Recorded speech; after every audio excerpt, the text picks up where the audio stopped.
o deputado Flávio Dino, com seu empenho, seu notável saber jurídico, junto com os deputados Mendes Ribeiro e Antônio Carlos Magalhães Neto, foram os relatores, consolidando uma proposta que foi discutida por uma comissão com representantes de todos os partidos, da qual o deputado Gerson foi excluído pelo partido, pela direção do partido dele. A liderança. É. E eu tive a honra de ser indicado e mantido lá pelo PSOL.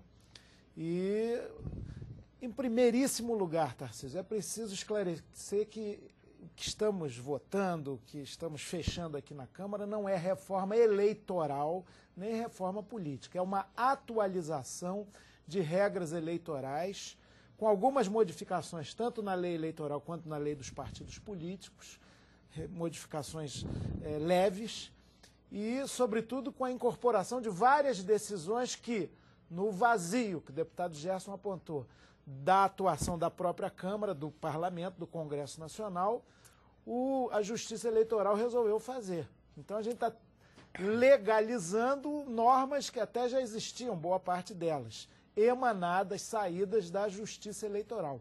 Isso compete a nós fazer. Nesse sentido, a iniciativa é boa, agora vai para o Senado, espero que o Senado saia da sua crise para votar coisa de interesse. Existem as inovações relacionadas com a internet.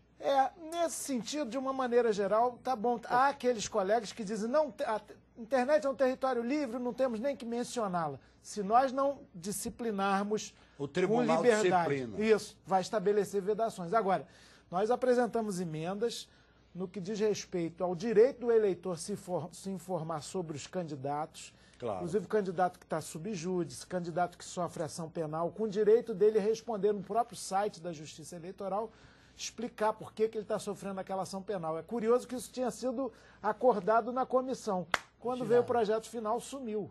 Tomou Doril. Agora, parece que o projeto também se preocupa em defender o parlamentar ou o candidato contra agressões, contra ofensas. É claro, mas olha, a lei já garante isso. Há uma certa demasia. Você não pode, nós fizemos uma emenda a respeito, na sua campanha eleitoral, na sua propaganda, no seu tempo de TV e rádio, fazer menção ao adversário. Se o adversário está num comício, numa cena pública e fala lá alguma coisa que eu quero reproduzir para falar, será que ele vai fazer isso mesmo? Quando ele foi governador, antes, por hipótese, não fez. Está proibido isso, quer dizer, o bom debate político não é trucagem. Se for agressão, tem a Justiça Eleitoral para exigir direito de resposta. Tem um Código Penal. Então, ficou muito restritivo nesse sentido. E, por fim, Tarcísio, nós estabelecemos lá um limite, um teto para gastos eleitorais. Isso é muito importante, porque as campanhas estão cada vez mais milionárias. Tem uma proposta, eu espero que o plenário acolha essa emenda. E também uma outra estabelecendo um número, um limite para a contratação de pessoal de campanha, os chamados cabos eleitorais, e para a visibilidade dos gastos de campanha, porque muitas vezes o pulo do gato está lá na doação do comitê partidário. Mas esse comitê partidário teve aquele fundo originário de doações, então tem que dizer também quem doou. O projeto tem limitações... Identificar os doadores. Exatamente, que emendas poderiam melhorar se acolhidas pelo plenário. Agora, deputado, o senhor tem também uma restrição de essência ao projeto. Quando o projeto trata da questão da fidelidade partidária, o que o senhor disse que não pode ser tratado por lei ordinária. Claro. Não é isso? Veja bem, Tarcísio, a Constituição Federal, no artigo 17, que organiza os partidos, no parágrafo 1º, ela assegura a parte das coligações, da disciplina partidária e da fidelidade partidária. São 3 expressões básicas. Logo, qualquer tipo de ação que se queira falar sobre disciplina partidária, fidelidade partidária, portanto, sobre coligação, tem que ser. Se é para ampliar alguma coisa que não contraria a essência do parágrafo 1º, tem que ser por lei complementar. E não lei ordinária. Não, de jeito nenhum. Porque vai acabar suscitando um recurso, no tribunal, a DIN, né, uma ação direta de constitucionalidade, e derrubar de novo, né? No Supremo Tribunal Federal. Porque eu acho que o que se está querendo, como abertura para o novo paradigma de o partido o mandato do candidato pertence ao partido. Esse paradigma não pode ser alterado mais, porque é uma jurisprudência do Supremo que convalidou a interpretação do Tribunal Superior Eleitoral. Então, toda a legislação pode correr em torno desse paradigma. Tem que se compatibilizar com ele. Tem. Agora, ele também não tem caráter absoluto, porque não existe vedação à liberdade das ideias. Só deixa de ter ideia quem não tem ideia. Não existe fidelidade absoluta. Não tem, claro. Em nada. É aí que está o problema. O casamento não existe. Então, há possibilidade de se abrir a janela.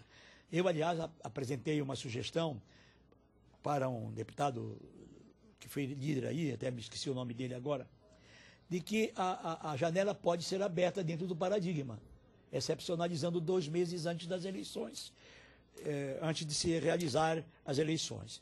Como? Se no casamento que você faz entre o homem e a mulher, pela lei civil, você casa, quando se separa, tem filhos, durante a separação, o marido ou a mulher fica com os resultados decorrentes dessa separação, fica pagando a pensão, fica pagando, tendo até contatos com a família. O partido é a mesma coisa, você assina um contrato de filiação partidária.